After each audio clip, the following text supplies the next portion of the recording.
We're told that we need clarity. Bitcoin, Ether, Litecoin, Bitcoin Cash. The SEC realizes it's a security. Why did I name those four? They're not securities. We're told that we need clarity. Bitcoin, Ether, Litecoin, Bitcoin Cash. The SEC realizes it's a security. Why did I name those four? They're not securities. Here comes Aaron Kaplan, the government mole, to say no further clarity is needed at all. Been around 6 years with the product to show, but this SEC attorney is your CCO. Paid millions to the people who did Long Island a seat, shady broker with a regulatory rap sheet. CCP affiliate lead to fundraise, and now you're the first legal to exchange. We're told that we need clarity. Bitcoin, Ether, Litecoin, Bitcoin Cash. The SEC realizes it's a security.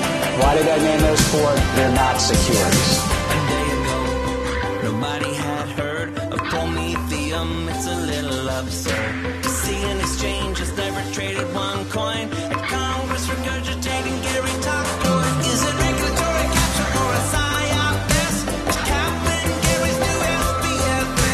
Why play ball with an unknown exchange? While suing Kraken and Coinbase. We're told that we need clarity.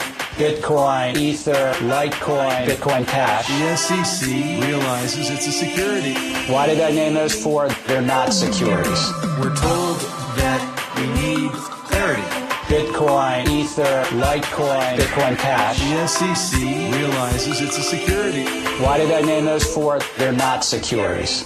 GM, and welcome back to the channel. After that, one of the best intros I've ever found, and we can see what is shaping up here with the TradFi takeover of crypto. We're getting some very positive news here from BlackRock with their ETF application gone into the SEC. Meanwhile, we're seeing some crazy stuff in Congress with Prometheum, apparently the first legal crypto exchange in the US. So is there a conspiracy going on, and have we sold the bottom to BlackRock here? Well, let's check in with the BlackRock news here and see how much of a big deal this one is.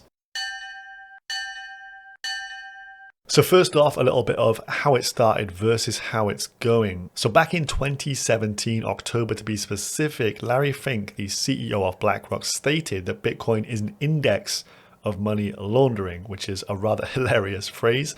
That was, of course, going towards near the top there, so probably wouldn't have been too bad to heed his advice at that point.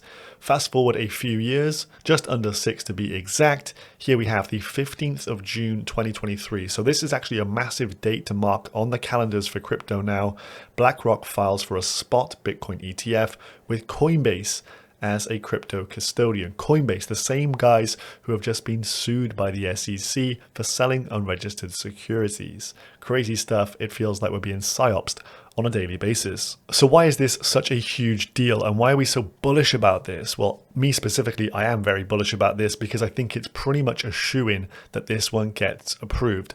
Look at the track record here. BlackRock's ETF success rate with the SEC is 575 to 1. This is a record that even Floyd Mayweather would be impressive to boast, and I think it's absolutely goated. They clearly know exactly what strings to pull. They have probably a load of politicians in their pockets. They have so much money, and with their huge investment portfolio, somewhere between $9 to $10 trillion, well, the big boys really have entered the race here, and it seems highly unlikely that they would get denied. So I think this is a case of Larry Fink has seen the opportunity. TradFi wants a slice of the pie here, and they've not just come to enter the party and see if they can get a slice of the action. They've come here to take the full enchilada. So why do I think they have such a high likelihood of getting this ETF approved, the first spot Bitcoin ETF in the US? Well, it's due to the fact it's damn BlackRock. The brand name itself, the amount of power and influence they have, they own a slice of everything already. You shop in Amazon, BlackRock owns a bit of that. You drive a Ford, BlackRock owns a bit of that. Maybe you watch some traditional media, BlackRock owns a piece of that. Maybe you're into current media, a bit of Netflix, BlackRock owns a piece of that. You pay on your debit card, your credit card, yep, you guessed it, BlackRock owns a bit of that. And they pretty much bought up most of the US real estate during the pandemic as well. So the term "a lot of fingers in a lot of pies" certainly applies to Larry Fink. Now we should superimpose a few images here of some politicians' faces because they probably own them as well. So I thought this was a really interesting bit of historical context. BlackRock's gold ETF compared to that of a potential upcoming Bitcoin ETF here. So GLD launched back here around 2004-2005 period. As you can see on the chart there, maybe my head's a little bit in the way, but the price of gold there per ounce was around $400 US. So during this period, you can see it started to mark up as the ETF was launched, consolidated. We pretty much set a new bottom here with this ETF being launched, didn't really wick below this area, and then it went to Valhalla, as you can see here. But why is that? So over to an Adam Cochran thread here. Don't worry guys, it's only one of 12, not 1200 like he usually does, but this is a really interesting thread on gold and its relationship with the BlackRock ETF here. So stands us in good stead for what could potentially come with a Bitcoin ETF owned by BlackRock. So he says BlackRock made the gold market as we know it today. Pre-BlackRock, around a $1 trillion asset class, and now it's up to 13 trillion. So gold getting a 13x there since their ETF went live. And you can see there's various uses for gold though. Jewelry, bars, coins, and even central banks hold a ton of this asset. But if we look at the history of BlackRock, what are they really good at? Well, shilling their products through their army of advisors who receive, of course, commission for doing so. So where there's money to be made and a new product to be sold, these guys are around it like flies on shit. They have iShares, which offers 3 of the 5 largest gold ETFs in the world. But he says, look, BlackRock has advisors who can earn up to 3% advisory fee on products they sell, as well as they can add on custom advisory fees on top. So imagine having this form at your disposal on a brand new product in BTC whilst you're managing a load of wealthy clients' funds, and you can maybe start to mark up some big boy advisory fees here, 2, 3, 4, 5%. Maybe you're going to start saying, look guys, maybe it's wise to try and diversify ourselves here a bit further, hold some digital gold in the form of Bitcoin. So we continue. Most of the fees here come from new products sold, and due to various regulations, it can be a lot more lucrative for alternative assets rather than standard shares. So when BlackRock introduced their gold product, they began to add it to their model portfolios for advisors. Makes a lot of sense, more commission to be made. So these advisors were highly eager to push these products and get commissions on these new assets, and they started to tell boomers that gold was the perfect component to round out a portfolio and hedge against inflation and other risks. This led to a massive boom in gold investment demand. Now there is a lot of purpose-driven demand for gold. It's used in things like machinery, it can be used in jewelry and more. But around 25% of demand came from the investment side of things. This led to a secondary order effect of increasing the amount of gold central banks were therefore buying. As you can see from the chart down here, 46% jewelry, 24% investments, 22% central banks, and the rest in tech. And due to the fact that people started to value gold, central banks really took a liking to it and started to increase their shares of the asset. So the correlation here, BlackRock ETF launches, they start to push their new gold products throughout their client database. Therefore, demand for gold increases, price increases, and central banks also jump on the bandwagon. The thread continues. There were ETFs for gold back in 1961 was the earliest, but with BlackRock taking up the reins here and their army of advisors pushing this new narrative, it gave gold a broader legitimacy in a portfolio. They told their network of millions that you needed gold to have a well-balanced financial safety net. So you can see the narrative being played throughout this and how this narrative could be spun up here for digital gold, that of Bitcoin. The same will hold true with crypto. We have existing non-US ETFs and US ETPs, but BlackRock will arm advisors to educate millions of consumers on allocating X% of their portfolio to crypto and change the narrative entirely. You can kind of see where this all leads. A little bit more on this in just a second here, because I do think the second order effect is spot Bitcoin ETF will be approved. I think it's a shoo-in. And then further down the line, well, Have you guys heard of Ethereum?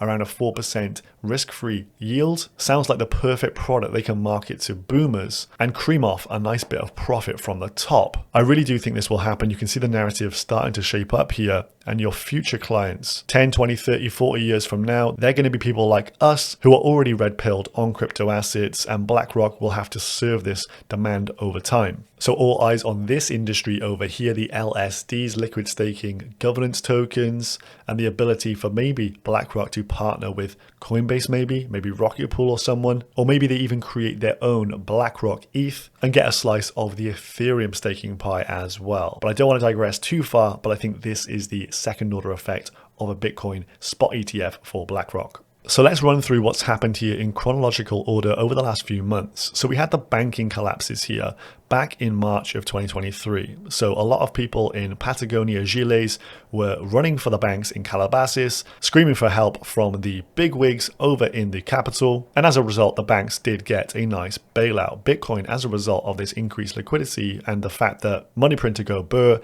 and inflation is set to continue forever, well, it's time to buy up some hard assets. So Bitcoin started to print some big candles. We also had another secondary inefficient move up here and started to push towards 30K. A lot of people claiming Binance cartel was the reason for this one. Bitcoin started to top out here around the middle point of April. And then through this period here with the rectangular box, we had a lot of regulatory FUD. Now a bit of tinfoil hat time. During this period, these stocks were absolutely ripping, but Bitcoin was putting in lower highs and even lower lows during this period. Then we had the bombshell, Binance getting sued by the SEC. A few days later, Coinbase getting sued by the SEC. And what happens around a week and a half after this point to put in the exact bottom here at around $24,800, the BlackRock ETF application confirmed. So I think without the BlackRock news, we probably would have slid down towards the monthly support around the $23,000 area, but we've held firm around 25K. Yes, a bit of a wick below, but as you can see, that was a pretty strong line in the sand anyway, and we held that. I do now think this is the actual new floor for the price of Bitcoin, with BlackRock showing their hand. I also do believe that during this period over the last few months, while Bitcoin just couldn't catch a bid whatsoever, this was due to the fact we're getting psyopsed out of positions, people getting forced to sell the bottom due to all the regulatory uncertainty and the amount of FUD around, and this provided perfect entry liquidity for the likes of BlackRock to fill their bags before the ETF launch. So that brings us to today, we're around $26,400 or so, and I do think at this point out, it's time to be very much bullish, and that all dips are for buying. You've got one of the biggest asset managers on planet Earth now looking to get a slice of this action. How can you be bearish on that? We have our new cycles, Michael Saylor and MicroStrategy on the chart here. So put this on your Bitcoin charts, Thursday the 15th of June 2023. It's a key date. So it's time to start stacking those sats like this dude right about now before BlackRock buys up all of the bags. Hope you enjoyed this one. If you did, smash a like on today's video, drop me a GM in the comments down below, and add any feedback you've got to this discussion down below as well. I'll see you in the next one, guys. Peace. We're told that we need clarity. Bitcoin, Ether, Litecoin, Bitcoin Cash. The SEC realizes it's a security. Why did I name those four? They're not securities. We're told that we need clarity. Bitcoin, Ether, Litecoin, Bitcoin Cash. The SEC realizes it's a security. Why did I name those four? They're not securities. We're told that we need clarity. Bitcoin, Ether, Litecoin, Bitcoin Cash. The SEC realizes it's a security. Why did I name those four? They're not securities.